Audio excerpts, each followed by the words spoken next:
Scientific Fitness Plan by Matthew and Jaden. Set goals for the fitness plan.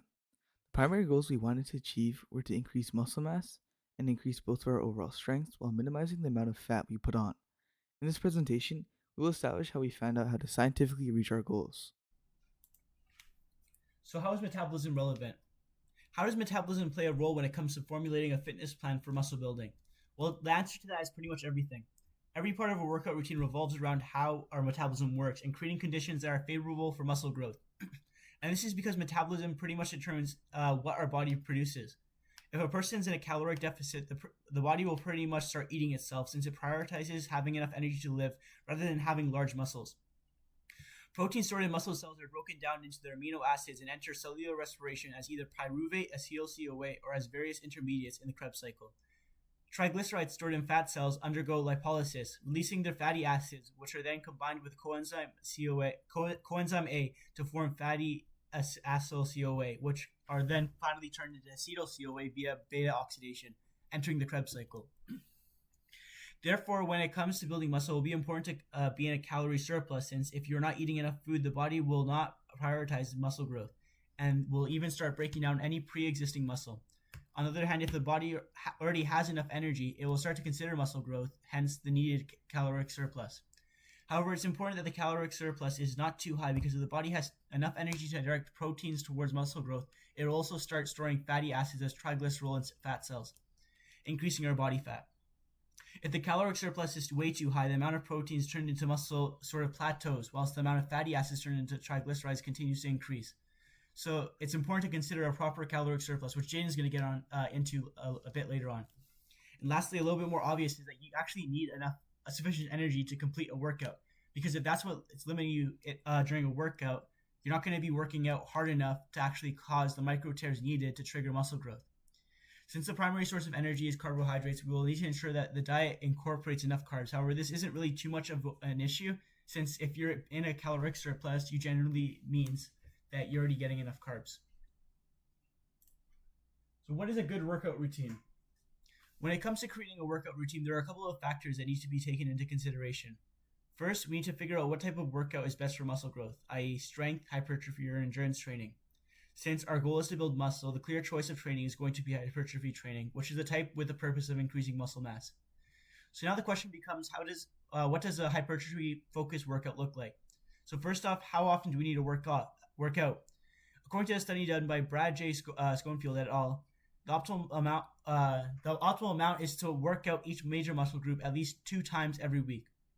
This study was done by recording the results of a number of people taking parts in different types of workout routines, each with working out more or less, to find the optimal amount of times you should work out each muscle group a week. We know this study can be trusted as it was conducted by multiple reputable researchers coming from McMaster University and Leham College in New York.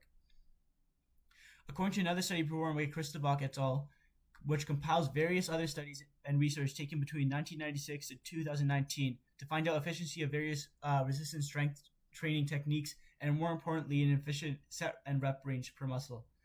This study concludes that an optimal set range is between 12 to 28 sets per week per muscle group per week. Therefore, we aim to have around 2 to 3 different exercise of 4 sets per muscle group per workout. Since we'll be working out each muscle group twice a week, this will lead to between 16 to 24 sets per muscle group per week, falling into that 12 to 28 optimal range of sets per week. This study also concludes that the optimal rep range is 6 to 12 reps per set, with the rep range closer to 12 being more optimal for hypertrophy. Therefore, we'll aim to have 8 to 12 reps per set. The last consideration for our workout is rest times between sets. A study conducted by Schoenfield et al. Worked to search for this answer. This study recorded initial sizes of various muscles, including the elbow flexors, triceps brachii, quadriceps femoris, and others, of 2 groups of people. The first group is then sent to perform a workout revolving around short 1-minute breaks between sets, and the second group having long 3-minute restorations between sets. The results of this study concluded a pretty significant difference in muscle growth in favor of long rest periods between sets. Therefore, in respect to this information, our rest will be 3 minutes between each set. So what is our finalized workout then going to be from this information? So now that we have gathered what factors our workout plan will cover and include, we can now construct our actual workout routine. So remembering the research we went over earlier, the criteria for our workout needs to meet is that each muscle group is to be worked out twice a week. In a workout, there will be 2 to 3 exercises of 4 sets of 8 to 12 reps per targeted muscle group, and between each set, there's a 3-minute rest period. So in this chart over here, you can see the workout we constructed based on this criteria, meant to be optimal for hypertrophy. We decided to use push pull leg split since it ensures that each muscle group is consistently worked out twice a week. The way the split works is that you basically through a week cycle between push pull legs, and rest. Then it repeats. So over here we organize that Monday is push, Tuesday is pull, Wednesday is legs, Thursday is back to push, Friday is pull, Saturday is legs, and finally Sunday is rest. So quickly going over the actual workout, we can see a push day which targets our push muscles, which includes chest, triceps, and shoulders. Starts off with dumbbell bench press and chest cable flies, both for chest. Then it moves to easy bar skull crushers, tricep cable pushdowns, and single arm cable overhead tricep extensions, each targeting different parts of the triceps brachii. And lastly, face pulls, dumbbell shoulder flies, and dumbbell shoulder press, each targeting our shoulders. Also, remember that each exercise is automatically assumed to be 4 sets of 8 to 12 reps, and with 3-minute rest periods between each set. Moving on to pull days, we start off with lat pull downs and landmine barbell rows for our back muscles. Then we move on to dumbbell curls, hammer curls, and single arm cable curls and forearm curls for both our biceps brachii and forearm muscles. And lastly, for legs, we have barbell squats and leg extensions for our quads, leg curls, Romanian deadlifts, and hip thrusts for our hamstrings and glutes. And lastly, calf raises for our calves. And in case you're wondering why we only have one work exercise for our calves, they tend to get worked out indirectly throughout other workouts. So and they're also a smaller muscle group. So there's not really much of a need to have more than one workout for them. And so with that, we have our workout plan. What should our diets look like? Our bodies need the macromolecules that come from our food to be able to have enough energy to perform the muscle contractions involved in the exercise. Energy in our body is in the form of ATP and is produced through cellular respiration, as previously mentioned. In high intensity activities, our muscles need a rapid or instant supply of ATP. The macromolecule that's primarily used in the rapid production of ATP is carbohydrates in the form of glucose. Unlike lipids and proteins, glucose can be broken down quickly through glycolysis without the need for oxygen. Glycolysis provides 2 ATP molecules per glucose molecule within seconds, which supports the short bursts of energy required during high-intensity exercises. When we work out, our muscle fibers experience microtears, which the body repairs and strengthens through protein synthesis. During the process, amino acids from dietary proteins are used to rebuild and thicken muscle fibers, making them more resistant to future damage and ultimately increasing muscle strength. Efficient recovery and growth depend on an adequate protein intake, but glucose also plays a crucial role by supplying ATP and molecular precursors for muscle formation. Through cellular respiration, glucose is broken down to produce ATP, which fuels anabolic processes like muscle protein synthesis. Key metabolic intermediates such as pyruvate and acetyl-CoA contribute to amino acid and nucleotide production, supporting muscle repair and growth. ATP also powers ribosomes for protein translation and activates pathways like mTOR, which are essential for muscle development. Without sufficient glucose, ATP production declines, which limits the body's ability to build and repair muscle, making glucose not only an energy source, but also a key driver of anabolic muscle growth. Therefore, we need both carbohydrates and proteins to repair and build our muscles. In summary, we need a good supply of carbohydrates and proteins to build muscle and to have enough energy to perform high intensity exercises. To maximize muscle gains, we need to be at a caloric surplus to our maintenance caloric intake. This is because when we're at our maintenance, which is the calories required to carry out everyday functions, the body allocates more energy to the necessary components that keep us alive, like the organs and the immune system. However, when we're in a caloric surplus, the body knows that we have enough energy to survive and more, so it can allocate more energy to the non-necessary components, like our muscles, which aids in creating bigger and stronger muscles. A study conducted by Rosenek et al. In 2002 compared the muscle gains of 2 groups over 8 weeks. One group's caloric intake was equal to their maintenance at around 2,500 calories per day, and another group's caloric intake at bulk was around 4,300 calories per day. Both groups followed the same training plan, and in 8 weeks, the bulking group gained significantly more lean muscle than the maintenance group, which shows us that bulking makes us gain more muscle than remaining at our maintenance caloric intake. However, the study also concluded that the group that was bulking produced more fatty tissues, which can be avoided. Research shows that a controlled surplus, a lean bulk, of 5 to 10% above maintenance calories leads to optimal muscle growth while minimizing fat gain, making it the most effective approach for building muscle effectively. So, while making a science based diet plan, we have to first calculate our maintenance to find our caloric surplus. Our maintenance can be calculated by multiplying our body weight in pounds by 15. For example, if a person weighs 170 pounds, their maintenance should be 2,550 calories, and their caloric surplus should be 10% higher than their maintenance, which is around 2,805 calories. From there, we have to determine how much protein is needed per day to maximize muscular production. A review of 49 studies done by Morden et al. In 2020 concluded that individuals following weight training programs gained the most muscle mass when consuming 1.6 grams of protein per kilogram of body mass. However, exceeding this amount did not lead to additional muscle growth, indicating that 1.6 grams per kilogram is the optimal daily protein intake for muscle development. To determine the amount of dietary fats we have to consume, we allocate 20 to 30% of our total caloric intake to being dedicated to healthy dietary fats. We still need to eat some dietary fats to regulate hormones like testosterone, which aids in building muscle and maintains overall health throughout the body. The optimal amount of carbohydrates an individual needs to consume per day is roughly 40 to 60% of their total caloric intake. Because, as mentioned before, we need carbohydrates to act as a fuel source, to cellular respiration, to power all of the muscle contractions, and to aid in the forming of the muscles themselves. This diet plan is designed to support muscle growth and recovery while providing sufficient energy for high intensity exercises. Its structure aligns with scientific guidelines for a lean bulk, emphasizing a controlled caloric surplus, balanced new macronutrients, and optimal meal timing. The daily caloric intake ranges between 2,600 to 2,800 calories, ensuring a caloric surplus of about 5 to 10% above maintenance for a person weighing 170 to 180 pounds. This surplus provides the body with excess energy to allocate towards muscle growth rather than just maintenance. Carbohydrates play a central role in this plan, providing the quick and sustained energy needed for ATP production during workouts. In our plan, they make up to 45 to 55% of our calories.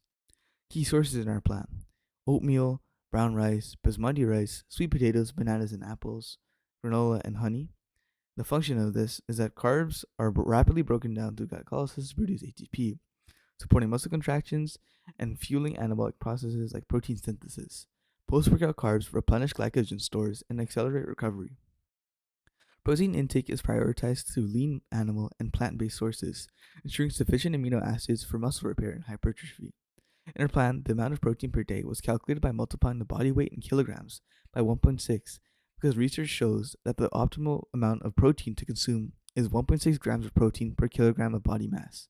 Some key sources are chicken breast, turkey, salmon, eggs, protein shakes, Greek yogurt, cottage cheese, and almond butter. The function of dietary protein is that it supports muscle repair by providing amino acids for protein synthesis.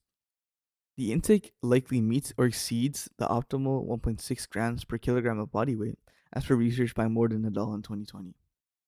Fat intake is controlled to support hormone production, particularly testosterone, which aids in muscle growth.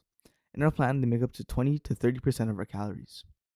Some key sources in our plan is olive oil, chia seeds, almond butter, flax seeds, and peanut butter.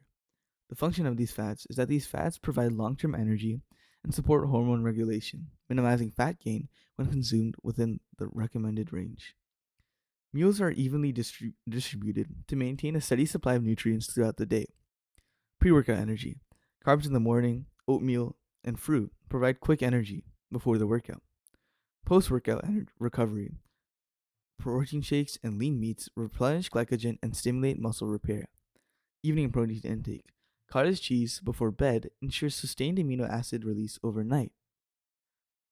The diet includes nutrient dense foods to support recovery and muscle function. For example, leafy greens that provide magnesium and vitamin K for muscle contraction and recovery. Salmon, which offers omega 3 fatty acids for anti inflammatory effects. And bananas and apples, which supply potassium for proper muscle function. This diet plan is ideal for muscle building and recovery due to its balanced macronutrient distribution and controlled caloric surplus. Carbs ensure sufficient energy for workouts, while a high protein intake promotes muscle repair and growth. Healthy fats regulate hormones, and nutrient timing optimizes energy use and recovery. By adhering to a lean bulking strategy, the plan minimizes fat gain while maximizing lean muscle growth. My analysis, I'll just be answering the questions. I believe that it would not be really difficult for me to follow the workout plan because I do like working out and improving myself, especially when the effort I would be putting in would directly translate into the sports I play, which just motivates me to want to do it even more and at a higher intensity. I believe that the diet plan is pretty strict regarding the food and the macros I have to consume to stay true to the plan because right now I don't cook at all, and most of the meals that I eat are not in my control, so it would be hard for me to follow the plan. For me to follow the diet plan, I would have to cook everything myself, and right now, I have a lot on my plate, and I'm not sure I would be able to juggle all cooking all the meals whilst playing sports and studying all the time. I think I would have to modify the plan a little bit because in my household, the food I eat is the food everyone eats, and I would have to substitute some of the food choices in the meal plan with some Indian dishes, especially for my grandma. Another change I would have to make to the workout plan is implementing more plyometrics into the workout routine because as an athlete, building up strength is good and all, but plyometrics helps you to exert that force faster into the ground. I believe that I would be able to follow this plan for a relatively long time if I was living on my own and cooking my own meals, but since I don't, me staying on the meal plan is based on if my family likes it or not, and if they're okay with eating the meals dictated by the meal plan. Realistically, just based on the food, I will not be able to stay very long on the fitness plan because my family would definitely get sick of it. The easiest part of the plan would be the workout, because as mentioned before, I enjoy working out, and I'm easily motivated when it comes to going to the gym and following a plan. The hardest part would be definitely be the amount of food I would have to consume, because I get full really easily, and if I eat according to the meal plan, it would be a struggle to eat all the food required to meet the macro goals. I know this plan will be successful because one of my close family friends followed a similar workout and diet plan over the course of a year, which resulted in him gaining close to 40 pounds of muscle.